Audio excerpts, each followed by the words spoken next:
پاکستان میں پہلی بار blood moon کا نظارہ. ابھی آپ کو اسکرین پر جو پکچر دکھانے والے ہیں، ہو سکتا ہے منظر آپ نے نہ دیکھا ہو، مس کر گئے ہوں، کیونکہ ملک کے کئی علاقوں میں بادل چھائے ہوئے ہیں، خاص طور پہ کراچی شہر میں، دیگر سندھ کے علاقوں میں. لیکن رکیے گا، یہ منظر جب دیکھا گیا تو دنیا کے کئی ممالک میں آسمان پر کیا صورتحال تھی. چاند کو گرہن لگنے کے بعد جب یہ چاند سرخ رنگ کا نظر آ رہا تھا، تو تصویر ابھی آگے چل کے دکھائیں گے، لیکن ساتھ ہی آپ کو سعودی عرب بھی لے کے جائیں گے. مکہ اور مدینہ میں کیا منظر دیکھا گیا، حرم شریف کے مناظر بھی آپ کو دکھائے جائیں گے. جبکہ روضہ رسول کے عقب میں جو منظر دیکھا جا رہا تھا، تو چاند کو گرہن لگنے کے بعد وہاں کیا صورتحال تھی، جو کیمرے نے اپنی آنکھ میں کیپچر کی. میں ہوں عادل عزیز خانزادہ، آپ دیکھ رہے ہیں نیوز 24/7 اردو. اس طرح کی معلوماتی نیوز اپڈیٹس کے لیے اگر آپ دیکھ رہے ہیں یوٹیوب پر، تو چینل کو ابھی سبسکرائب کر کے بیل آئیکن پریس کر سکتے ہیں. دیگر سوشل میڈیا اکاؤنٹس پر بھی ہمیں جوائن کر سکتے ہیں. سب سے پہلے یہ دیکھیے منظر، پاکستان سمیت جنوبی ایشیا کے بہت سے ممالک ہوں، افریقہ ہو، یورپ ہو یا امریکہ کے کئی حصوں میں چاند گرہن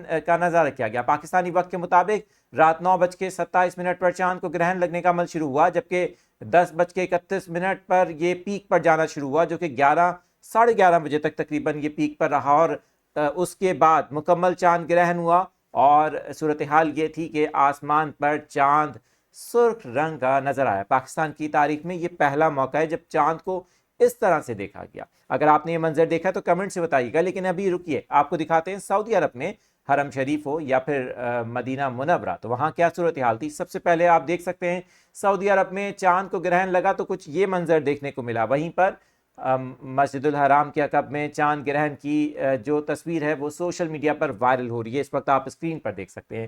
وہاں پر روضہ رسول کے عقب میں بھی چاند گرہن کا خوبصورت نظارہ کیا گیا، جس کی ویڈیو سوشل میڈیا پر وائرل ہو رہی ہے. دنیا کے بہت سے ممالک ہیں جہاں پر چاند گرہن کا نظارہ کیا گیا. اگر آپ بھی ان ممالک میں موجود ہیں اور آپ نے اپنی آنکھوں سے منظر دیکھا ہے تو کمنٹس میں اپنی رائے کا اظہار کیجیے.